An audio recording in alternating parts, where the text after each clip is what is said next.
ಏನಪ್ಪ ಅಂದ್ರೆ ಈ ಒಂದು ವಿಷಯಕ್ಕೆ ಇವತ್ತು ತಿಕ್ಕಾಡೋಕ್ಕಿಂತಲೂ ಇವತ್ತು ಕಾಂಗ್ರೆಸ್ ಕೇಳ್ತಾರೆ, ಖರ್ಗೆ ಕೇಳ್ತಾರೆ. ಇವತ್ತು ನೋಡ್ರಿ, ಮಕ್ಕಳಿಗೆ ಶಿಕ್ಷಣ ಕೊಡಿಸುವಂಥದ್ದು ವ್ಯವಸ್ಥೆ ಉಳಿದಿಲ್ಲ, ಬಡ ಮಕ್ಕಳಿಗೆ ಕಲಿಯುವಂಥ ವ್ಯವಸ್ಥೆ ಇಲ್ಲ, ಶಿಕ್ಷಣಕ್ಕೆ ದಾರಿ ಇಲ್ಲ, ನಿರುದ್ಯೋಗದ ಇಡೀ ದೇಶ ತುಂಬ. ಅದನ್ನು ಚರ್ಚೆ ಮಾಡಬೇಕಾಗಿದೆ ಅಂತ ಚರ್ಚೆ ಬಿಟ್ಟುಕೊಟ್ಟು ಈ ವಿಷಯ ತೊಗೊಂಡು ಮತ್ತು ಹಿಂದೂ ಮುಸ್ಲಿಂ ಮಾಡುವಂಥದ್ದು, ಕೋಮು ಗಲಭೆಗೆ ದಾರಿ ಮಾಡುವಂಥದ್ದು ಬೇಕಾ ಅನ್ನೋದು ಪ್ರಿಯಾಂಕಾ ಖರ್ಗೆ ಅವ್ರ ವಾದ. ಅವ್ರ ವಾದದಲ್ಲೂ ಒಂದಿಷ್ಟು ಅರ್ಥ ಅದ. ಯಾಕೆಂದ್ರೆ ಯಾರಿಗೆ ಪೂರ್ಣ ಪ್ರಮಾಣದ ಬರ್ತದೋ ಅವರು 5 ಸ್ಟಾಂಜಾನಲ್ಲಿ ಇಲ್ಲ 2 ಸ್ಟಾಂಜಗಳು ಅಂತ ಬಂದರೆ ಇಲ್ಲಿ ಸಂಪ್ರದಾಯ ಇಲ್ಲಿವರೆಗೆ ಮಾಡಿದ್ದು ಅದಿಟ್ಕೊಂಡು ಹೋಗ್ರಿ. ಅವ್ರವ್ರಿಗೆ ಬಿಟ್ಟಂಥ ವಿಷಯ. ನೀವು ಇಷ್ಟು ಹಾಡಲೇಬೇಕು ಅಂತ ಒತ್ತಾಯ ಮಾಡಿದಾಗ ಸಂವಿಧಾನ ನಮಗೆ ಕೊಟ್ಟಂಥ ಸ್ವಾತಂತ್ರ್ಯವನ್ನು ಇನ್ನೊಂದು ದಿನಕ್ಕೆ ಕಸ್ಕೊಂಡಂಗೆ ಆಗೋದಿಲ್ಲ ಏನು ಅನ್ನುವಂಥ ಮಾತುಗಳು ಇವತ್ತು ಉದ್ಭವ ಆಗ್ತಾ ಇದ್ದಾವೆ ಅಂತ.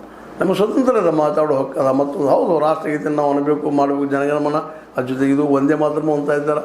ಆದರೆ ಪೂರ್ತಿಯಾಗಿ ಎಲ್ಲ 5 ಪ್ಯಾರಾಗಳನ್ನು ಬಹ್ಯಾಟ್ ಮಾಡ್ಕೋದು ಕೊಡ್ಲಿಕ್ಕೆ ಸಾಧ್ಯ ಅನ್ನೋದು ಇವ್ರದ್ದು. ಒಟ್ಟಾರೆಯಾಗಿ ಇಲ್ಲಿ ನಾವು ಗಮನಿಸಬೇಕಾಗಿದ್ದೇನಪ್ಪ ಅಂತಂದ್ರೆ, ಇವತ್ತು ಕಾಂಗ್ರೆಸ್ಗಿರಲಿ ಬಿ ಜೆ ಪಿಗಿರಲಿ ಅವ್ರು ತಮ್ಮ ಲಾಭದೃಷ್ಟಿಯಿಂದ ಮಾತಾಡ್ತಾರೆ. ಇವತ್ತು ಮುಸಲ್ಮಾನರನ್ನ ಓಡಿಸಲಾಗಿ ಇವ್ರು ಮಾತಾಡ್ತಿರ್ಬೋದು, ಇಲ್ಲ ಅಂತ ಏನು ಅನ್ನೋದಿಲ್ಲ. ಅದೇ ಇವರು ಇಲ್ಲಪ್ಪ ಹಿಂದೂ ಓಟ್ಗಳನ್ನು ಕೇಂದ್ರೀಕರಣ ಮಾಡಿ ನಾವು ಅದರಲ್ಲಿ ಭಿನ್ನ ಆಗ್ಬೋದು ಅನ್ನೋಂಥ ಇವ್ರದ್ದು ಆಸೆ ಇರ್ಬೋದು. ಎರಡರಲ್ಲಿಯೂ ಒಂದು ಕೇವಲ ಮತಗಳನ್ನು ಪಡೆಯುವ ಆಸೆ ಇದೆ ವಿನಃ ನಿಜವಾಗಿಯೂ ಅದ್ರ ಮೇಲೆ ಭಕ್ತಿಯಿಂದ ಪ್ರೀತಿಯಿಂದ ಇಲ್ಲ. ಬಿ ಜೆ ಪಿಗಳು ಸಹಿತ ಪ್ರೀತಿ ಭಕ್ತಿ ರಾಷ್ಟ್ರ ಪ್ರೇಮ ಮೇಲೆ ಅದು ಕಲಿತಾ ಇಲ್ಲ.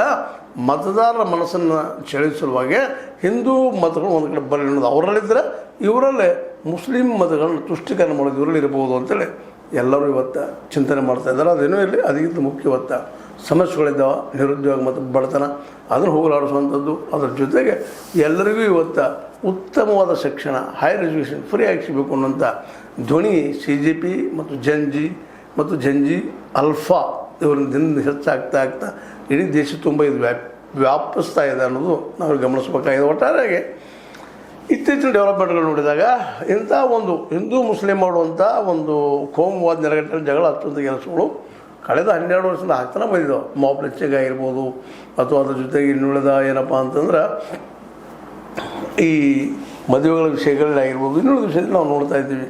ನಮ್ಮ ಮಕ್ಕಳ ಬಗ್ಗೆ ಆಗಿರ್ಬೋದು, ಗೋಮಾತನ ಸಲುವಾಗಿ ಅನೇಕ ವಿಷಯಗಳು ನೋಡಿದಾಗ ಇಲ್ಲಿ ಹಿಂದೂ ಮುಸ್ಲಿಂ ಮಾಡೋದು ಹೆಚ್ಚಾಗಿದೆ ಅನ್ನೋದು ಅಷ್ಟು ಸತ್ಯದ. ಅದೇ ಕಾಲಕ್ಕೆ ಕೇವಲ ಬರೀ ಮುಸ್ಲಿಮರು ಪ್ಲೀಸ್ ಮಾಡಿಸಲು ಇವರು